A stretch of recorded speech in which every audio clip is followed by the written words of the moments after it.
मैं आपको पुरस्कार कहानी कराने जा रही हूँ जो आरपीएससी फर्स्ट ग्रेड के सिलेबस में लगी हुई है। इसके अलावा ये आरपीएससी कॉलेज लेक्चरर के सिलेबस में भी लगी हुई है। मैंने खुद स्वयं ये मैटर को पूरा अच्छी तरह से पढ़ा है और फिर आपके लिए क्वेश्चन आंसर तैयार किए हैं। सबसे पहले ये हमको मालूम होना चाहिए कि जो पुरस्कार कहानी लिखी गई है इसके लेखक कौन है। ये सबको पता है, इसके लेखक जयशंकर प्रसाद हैं। लेखक के बारे में संपूर्ण जानकारी आरपीएससी हमसे पूछ सकती है।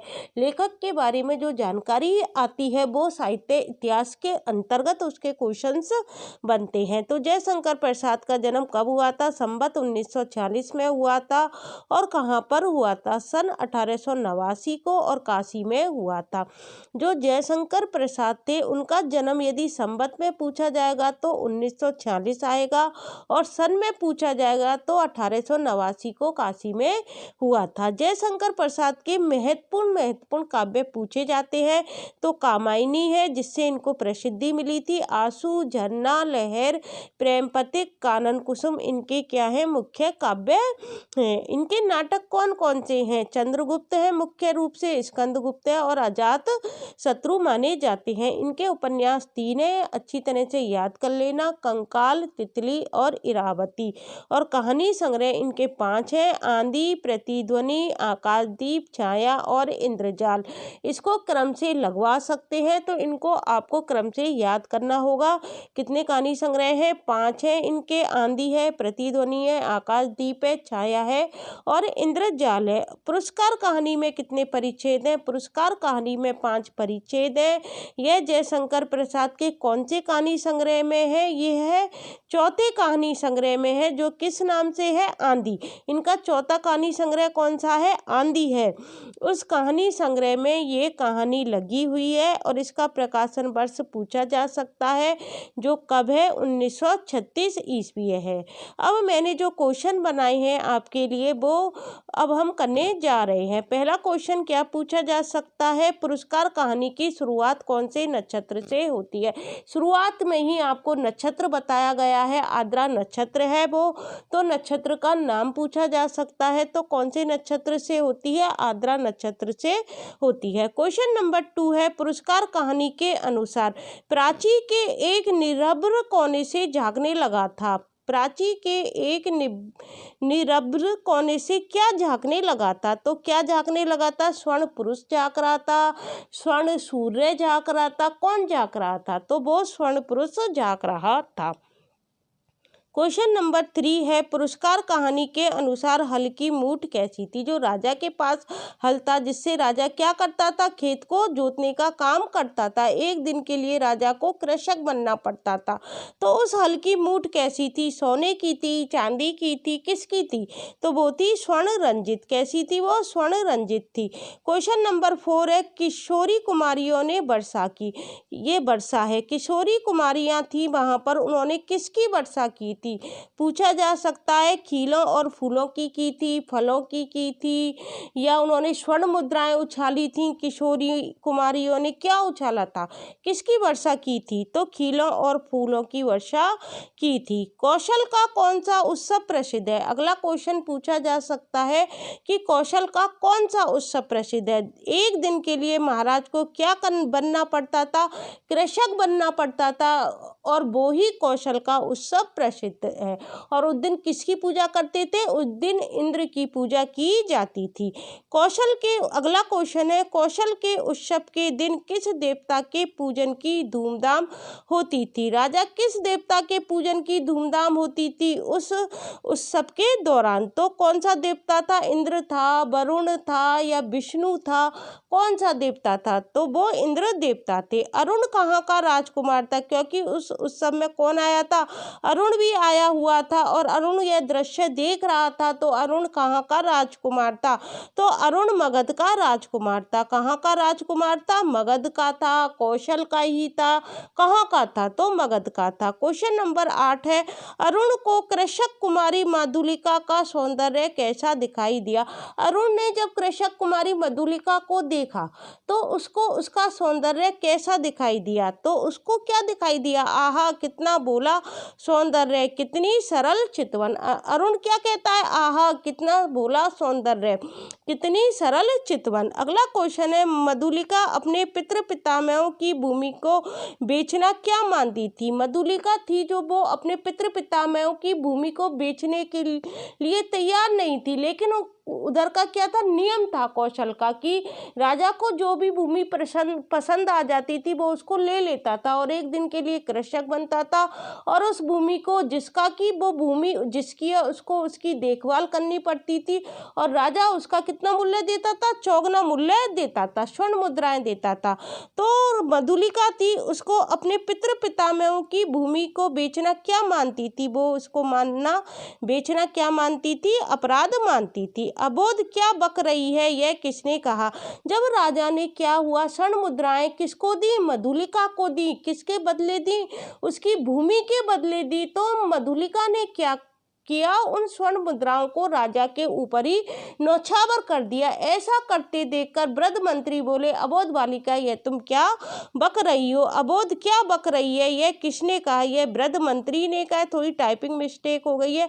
यह वृद्ध मंत्री ने कहा। किस स्वर में कहा था, तीखे स्वर में कहा था। किस मंत्री ने कहा था, वृद्ध मंत्री ने कहा था, तीखे स्वर में कहा था, क्योंकि मधुलिका ने जो स्वर्ण मुद्राएं थी वो राजा के ऊपर उछाल दी थी और उसने कहा था मुझे कुछ नहीं चाहिए। राजा की तरफ से भूमि का मूल्य कितना दिया जाता था। अगला क्वेश्चन क्या बन सकता है कि राजा की तरफ से भूमि का मूल्य था वो कितना दिया जाता था, दोगुना दिया जाता था, तिगुना दिया जाता था या चौगुना दिया जाता था। तो वो भूमि का मूल्य दिया जाता था चौगुना। मधुलिका ने राजकीय लक्षण की अधिकारिणी किसे बताया। जो मधुलिका थी उसने राजकीय लक्षण की अधिकारिणी किसे बताया था, उसने सारी प्रजा को ही राजकीय लक्षण की अधिकारिणी बताया था। प्रजा को बताया था, स्वयं को बताया था, राजा को बताया था या मंत्री को बताया था। तो मधुलिका थी, उसने राजकीय लक्षण की अधिकारिणी सारी प्रजा को बताया था। क्वेश्चन नंबर 13 है, मंत्री ने राजा को मधुलिका के बारे में क्या बताया। जो मंत्री था उसने राजा को मधुलिका के बारे में क्या बताया था। उसने बताया था कि जो वाराणसी युद्ध था उसमें जो वीर था सिंहमित्र, उसकी यह एकमात्र कन्या है। उसने क्या परिचय दिया मधुलिका का कि वाराणसी युद्ध के अन्यतम वीर सिंहमित्र की क्या है, यह एकमात्र कन्या है। सिंहमित्र की उसने उसको कन्या बताया था। सिंहमित्र ने कौशल नरेश की रक्षा कब की थी, वाराणसी के युद्ध में की थी। सिंहमित्र ने क्या कार्य किया था। अगला क्वेश्चन क्या बन सकता है, सिंहमित्र ने क्या कार्य किया था। मगध के सामने कौशल की लाज रख ली थी। सिंहमित्र कौन था, मधुलिका का पिता था। सिंहमित्र ने क्या किया था, मगध के सामने कौशल की लाज रख ली थी। अगला क्वेश्चन है, मुंडेर पर कपोती एक पैर पर खड़ी पंख फैलाए अंगड़ाई ले रही थी, यह दृश्य किसने देखा। मुंडेर पर कपोती एक पैर पर खड़ी पंख फैलाई, देखो क्वेश्चन इधर से 2-3 बन जाएंगे। जो कपोती थी वो एक पैर पर खड़ी थी या 2 पैर पर खड़ी थी। एग्जामिनर कहीं से भी क्वेश्चन बना सकता है, उसका दिमाग सटक गया तो वो ये भी बना सकता है।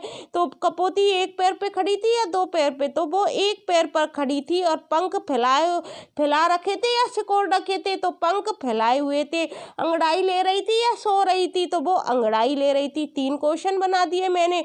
और मुंडेर पर कौन थी, कपोती थी। चौथा क्वेश्चन ये बन गया। और 5वां क्वेश्चन क्या बन गया, यह दृश्य किसने देखा, तो यह दृश्य देखा था अरुण ने। क्वेश्चन मैंने आपको ज्यादा नहीं बनाए, केवल आपको 30 क्वेश्चन बनाए हैं, लेकिन 30 क्वेश्चन में मैंने 90 क्वेश्चन समेट दिए हैं। ये नहीं कि मैं 90 क्वेश्चन को एक एक करके बताऊंगी, नहीं, मैं 30 क्वेश्चन में आपको 90 क्वेश्चन करा दूंगी। क्वेश्चन नंबर 16 है, किसने अरुण से प्रश्न किया कि छी कुमारी के सोए हुए सौंदर्य पर दृष्टिपात करने वाले तुम कौन हो। यह प्रश्न किसने किया था, यह प्रश्न किया था कोकिल ने। और किससे किया था, अरुण से किया था। और कुमारी और किसके सौंदर्य पर दृष्टिपात हो रहा था, कुमारी के सोए हुए सौंदर्य पर। 3 क्वेश्चन यहाँ से तैयार हो गए। मधुलिका ने नंदन बिहारी किसे कहा। अगला क्वेश्चन है, मधुलिका ने नंदन बिहारी किसे कहा। अरुण को कहा था, राजा को कहा था, मंत्री को कहा था, किसको कहा था। मधुलिका ने नंदन बिहारी कहा था अरुण को। क्वेश्चन नंबर 18 है, मधुक वृक्ष के नीचे छोटी सी पर्णकुटी किसकी थी। मधुक वृक्ष के नीचे जो छोटी सी पर्णकुटी थी? वो किसकी थी? वो किसकी थी? मधुलिका की थी। और मधुलिका किस वृक्ष के नीचे कुटी बनाई हुई थी? मधुक वृक्ष के नीचे। 2 क्वेश्चन इधर से तैयार हो गए। मधुलिका को तरुण राजकुमार की बातें कितने वर्ष बाद स्मरण में आई? कितने वर्ष बाद स्मरण में आई? 3 साल बाद। मधुलिका जब वो मधुलिका उसकी बातें याद कर रही थी ना अरुण की, वो कितने साल बाद याद कर रही थी? 3 साल बाद।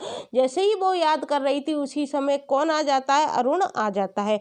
अरुण ने दोबारा कौशल आने का कारण क्या बताया था? अरुण जब दोबारा कौशल आता है तो उसने मधुलिका को इसका क्या कारण बताया था? मैं मगध का विद्रोही निर्वासित कौशल में जीविका खोजने आया हूँ। मैंने मगध में विद्रोह कर दिया था और मुझे निर्वासित कर दिया गया, वहां से निकाल दिया गया, इसलिए मैं कौशल में क्या करने आया हूँ? जीविका खोजने आया हूँ। क्वेश्चन नंबर 25 है, मधुलिका बाहुबल ही तो वीरों की आजीविका है, यह मेरे जीवन मरण के साथी हैं, भला मैं इन्हें कैसे छोड़ देता? अरुण ने जीवन मरण के साथी किसे बताया था? ये जो क्वेश्चन है ना, ये कॉलेज लेक्चरर के पेपर में, अभी जो कॉलेज लेक्चरर का पेपर हुआ था ना 2023 की वैकेंसी वाला, उसमें ये क्वेश्चन पूछा गया था। मधुलिका बाहुबल ही तो वीरों की आजीविका है, यह मेरे जीवन मरण के साथी हैं, भला मैं इन्हें कैसे छोड़ देता? अरुण ने जीवन मरण के साथी किसे बताया था? सैनिकों को बताया था। किसको बताया था? सैनिकों को बताया था। ये कथन किसने कहा था? मधुलिका बाहुबली तो वीरों की आजीविका है, तो यह कथन किसने कहा था? अरुण ने कहा था। और किससे कहा था? मधुलिका से कहा था। अगला क्वेश्चन है, मधुलिका ने राजा से क्या मांगा था? जब अरुण क्या है मधुलिका से कहता है कि मैं जीवन निर्वाह करने के लिए यहाँ पर आया हूँ, मुझे मगध से निर्वासित कर दिया गया है, तुम राजा से क्या करो, दक्षिण नाले के पास जमीन ले लो, राजा तुमको मना नहीं करेंगे क्योंकि वो तुमको दे देंगे, क्योंकि तुम किसकी कन्या हो? सिंह मित्र की कन्या हो। तो मधुलिका ने राजा से क्या मांगा था? मधुलिका ने राजा से दुर्ग के दक्षिणी नाले के समीप की जंगली भूमि मांगी थी। मधुलिका थी, उसने राजा से क्या मांगा था? दुर्ग के दक्षिणी नाले के समीप की जंगली भूमि मांगी थी। क्वेश्चन नंबर 23 है, पुरस्कार कहानी की विशेषताएं आपसे पूछी जा सकती हैं, कौन कौन सी हैं? तो देखो, प्राचीन भारतीय गौरव का ज्ञान इसमें दिखाई देता है, राष्ट्रीयता की भावना हमको दिखाई देती है, अंतर्द्वंद का उद्घाटन हमको दिखाई देता है, उदात्त प्रेम का चित्रण हुआ है, अर्थात ये सारी विशेषताएं पुरस्कार कहानी की हैं। तो इसका आंसर क्या आ जाएगा? उपर्युक्त सभी आ जाएगा। कौन कौन सी विशेषताएं हो गई? प्राचीन भारतीय गौरव का ज्ञान है, राष्ट्रीयता की भावनाएं, अंतर्द्वंद कब होता है? राष्ट्र प्रेम और खुद स्वयं के प्रेम में मधुलिका को अंतर्द्वंद होता है, और वो किस प्रेम को चुनती है? वो राष्ट्र प्रेम को चुनती है, और अपने आप के लिए क्या मांगती है? पुरस्कार स्वरूप मृत्युदंड मांगती है। क्वेश्चन नंबर 24 है, रात के कौन से प्रहर में अरुण ने विजय यात्रा की बात की थी? रात के कौन से प्रहर में अरुण ने विजय यात्रा की बात की थी? तीसरे में की थी, दूसरे में की थी, चौथे में की थी? तो अरुण ने बात की थी तीसरे में। क्वेश्चन नंबर 25 है, अरुण ने किससे कहा कि 4 प्रहर और विश्राम करो, प्रभात में ही इस जीर्ण कलेवर राष्ट्र की राजधानी श्रावस्ती में तुम्हारा अभिषेक होगा?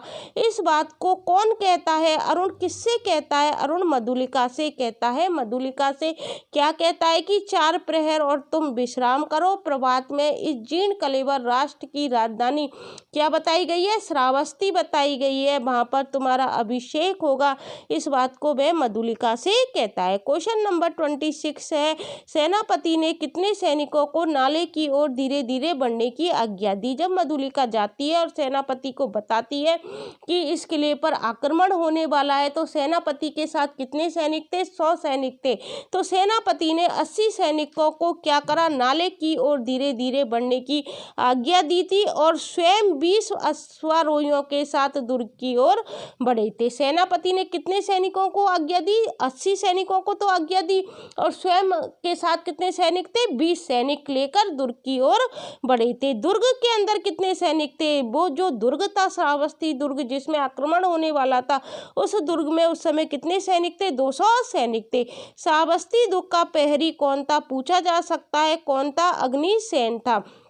और मधुलिका के पिता का नाम सिंह सेन था और श्रावस्ती दुर्ग का प्रहरी कौन था? अग्निसेन था। क्वेश्चन नंबर 29 है, कौशल राष्ट्र की राजधानी क्या थी? श्रावस्ती थी, पूछी जा सकती है। अब इसका लास्ट में मैं आपको कहानी का केंद्रीय भाव बताती हूँ। कहानी का केंद्रीय भाव क्या है? यह कहानी प्रेम और संघर्ष की कहानी है। हमने देखा है मधुलिका अरुण का प्रेम देखा, प्रेम और राष्ट्र प्रेम के बीच में मधुलिका ने किसको चुना? राष्ट्र प्रेम को चुना।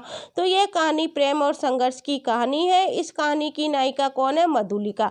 तो यह कहानी कैसी है? नायिका प्रधान कहानी है। इस कहानी की नायिका कौन है? मधुलिका। तो यह कहानी कैसी हो गई? नायिका प्रधान कहानी हो गई। वह अरुण नामक युवक के प्रेम में आसक्त है, साथ ही जन्मभूमि के प्रति भी उसमें क्या थी? अपार भक्ति है। अरुण उसके राज्य पर क्या करना चाहता था? आक्रमण करना चाहता है, पर मधुलिका क्या करती है?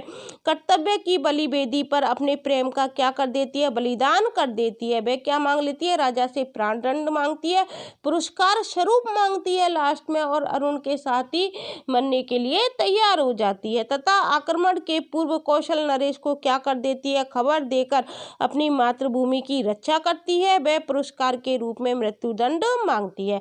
तो इस तरह से आरपीएससी फर्स्ट ग्रेड के सिलेबस में जो पुरस्कार कहानी लगी हुई थी वो मैंने सारी डिटेल में पढ़कर उसमें से जो क्वेश्चन बन सकते थे वो मैंने आपको करा दिए हैं। और ये कहानी कॉलेज लेक्चरर के सिलेबस में भी लगी हुई है, इसके अलावा अन्य पाठ्यक्रम में भी हो सकती है। फिर इसके बाद जो फर्स्ट ग्रेड सिलेबस में कहानी लगी हुई है, एक कफन लगी हुई है और एक यही सच है कहानी लगी हुई है, उसके भी क्वेश्चन आंसर मैं आपके सामने शीघ्र लेकर आऊँगी। यदि आपको मेरी ये वीडियो अच्छी लगती है तो इसे अन्य लोगों के लिए शेयर करना मत भूलना। Thank you guys.